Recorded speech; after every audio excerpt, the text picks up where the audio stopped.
Video হচ্ছে জঙ্গলে আছে তা জানি।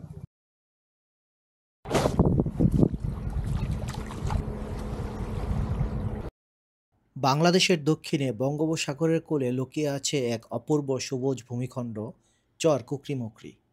প্রকৃতির খেয়ালের সৃষ্টিতে জন্ম নেয়া এই দ্বীপ শুধু নয়নাভিরামী নয়, বরং জীববৈচিত্র্যের এক অনন্য ভাণ্ডার। আজ আপনাদের নিয়ে যাচ্ছি ভোলার এই বিস্ময়কর দ্বীপে। ১৯১২ সালে বঙ্গোপসাগরের বুকে এই দ্বীপটি প্রথমবারের মতো জেগে ওঠে। তখনও ভোলার মানুষ এই দ্বীপের নিয়ন্ত্রণ নিজেদের হাতে নিতে পারেনি। প্রথম দিকে পর্তুগিজ ও ওলন্দাজ জলদস্যুরা এই চরটি নিয়ন্ত্রণ করত। ওরা সমুদ্রে ডাকাতি করে এই দ্বীপে এসে আশ্রয় নিত। ১৯৩০ সালের দিকে ব্রিটিশ সরকার পর্তুগিজ এবং ওলন্দাজ জলদস্যুদেরকে এখান থেকে বহিষ্কার করলে এখানে প্রথমবারের মতো জনবসতি শুরু হয়। কুকরিমুকরি যেতে হলে আপনাকে প্রথমে শুরু করতে হবে ঢাকার সদরঘাট লঞ্চ টার্মিনাল থেকে। সদরঘাট থেকে লঞ্চে চড়ে আপনি চলে যাবেন সরাসরি ভোলার চরফ্যাশন উপজেলায়। চরফ্যাশন ঘাট থেকে অটোরিকশায় করে চলে যাবেন সরাসরি আমিরাবাদ ঘাটে। এই আমিরাবাদ ঘাট থেকে স্পিড বোট অথবা ট্রলারে করে চলে যেতে পারবেন কুকরিমুকরিতে। এই পুরো যাত্রাটাই একটা অনন্য অভিজ্ঞতা। আপনি শুধু ক্যামেরা অন করে রাখুন, ফুটেজ এমনি এমনি তৈরি হয়ে যাবে।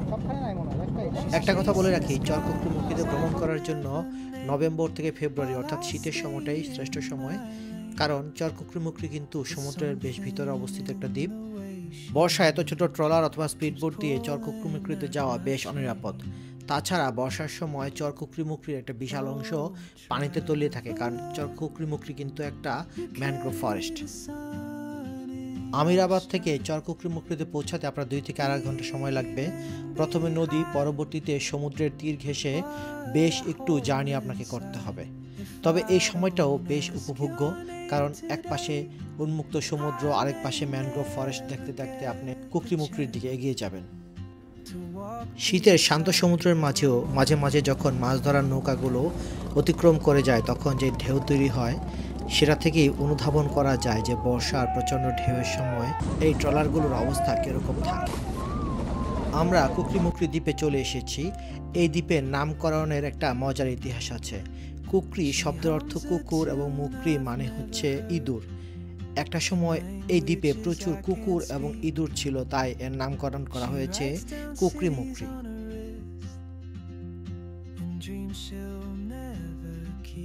এখন যেমন সবুজ দেখা যাচ্ছে, এটা কিন্তু শুরুর দিকে এত সবুজ ছিল না। ৩,৪০৩ বর্গ কিলোমিটারের এই দ্বীপটি বাংলাদেশ সরকার বনায়ন শুরু করে ১৯৭৩-৭৪ সালের দিক দিয়ে। ১৯৯৬ সালে এখানে বেশ কিছু বন্যপ্রাণী অবমুক্ত করা হয়। বন্যপ্রাণী সমৃদ্ধ এই দ্বীপে প্রায় ১৫,০০০-এরও বেশি হরিণ আছে। এছাড়া এখানে দেখা যায় লাল কাঁকড়া, বনু মহিষ, বানর, বন বিড়াল, মেছো বাঘ, ভোঁদড়, শিয়াল ও বনমোরগ। এছাড়া শীতকালে দূর দূরান্ত থেকে অতিথি পাখিরাও এই বনে এসে আশ্রয় নিয়ে থাকে। একসময় খুব বেশি পরিচিত না হলেও এখন বিশেষ করে শীতের সময়টাতে বেশ ভালো সংখ্যক টুরিস্ট এখানে আসে। সেই জন্য টুরিস্টদের জন্য ছোটোখাটো কিছু ফ্যাসিলিটিও এখানে তৈরি হয়েছে, যেগুলো মূলত বন বিভাগ এবং স্থানীয় মানুষের উদ্যোগে তৈরি হওয়া। এছাড়া বেশ কিছু ট্যুর গ্রুপ এখানে তাদের নিজস্ব কার্যক্রম পরিচালনা করে, যার মাধ্যমে ওরা ঢাকা থেকে টুরিস্টদের আনা নেওয়ার ব্যবস্থা করে। কুকরিমুকরি দ্বীপের একটি বিশেষত্ব হলো এর এক পাশে ঘন বনভূমি, আরেক পাশে সমুদ্র। সমুদ্রের মাঝখানে একটি গভীর অরণ্যে ক্যাম্প করে সমুদ্রে পা ভেজানোর মতো আনন্দ পেতে হলে কেবলমাত্র কুকরিমুকরিতেই আপনাকে আসতে হবে।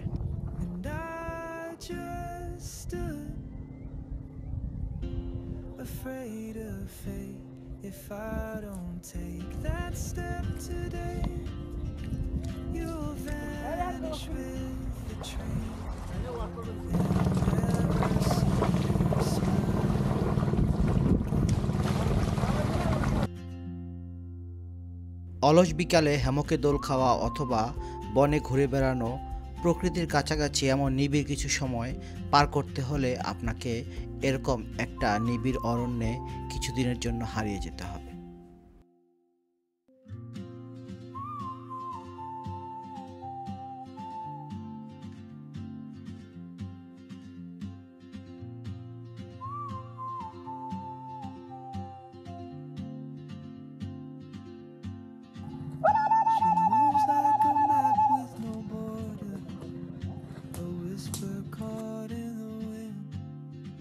see her boots at the corner cafe with a notebook and এইখানে এই সমুদ্রের ধারে বসেই আমি আমার জীবনের অন্যতম শ্রেষ্ঠ সূর্যাস্তগুলোর একটি দেখেছিলাম। সূর্য যখন পশ্চিম আকাশে অস্ত যাচ্ছিল তখন সমুদ্রের শান্ত ঢেউগুলো একে একে আমার পায়ে এসে আছড়ে পড়ছিল।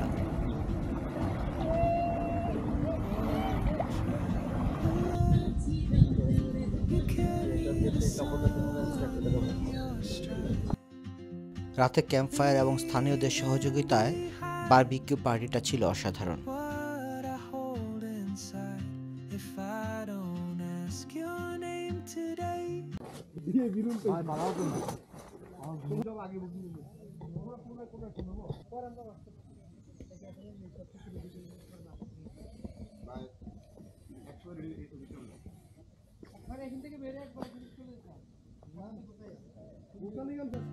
I may never get the chance to walk beside your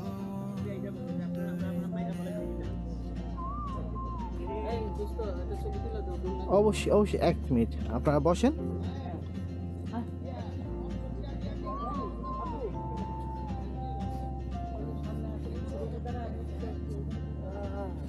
She hums a tune I've never heard in languages I can't speak.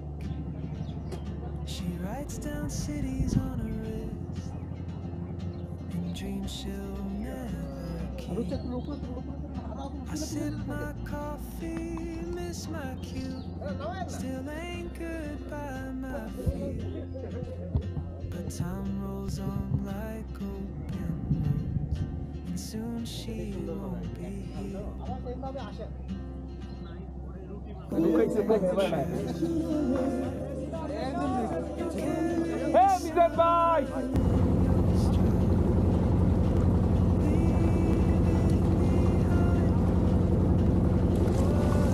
Kukrimukri আশেপাশে আরও কিছু দর্শনীয় জায়গা আছে যেগুলো আপনি চাইলে দেখতে পারেন।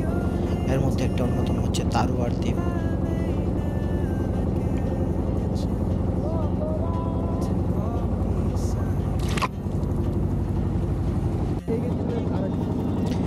এছাড়াও দ্বীপের ভিতর দিয়ে যে খালগুলো চলে গিয়েছে সেই খালগুলোর ভিতর দিয়ে আপনি স্পিড বোট দিয়ে ঘুরে বেড়াতে পারেন।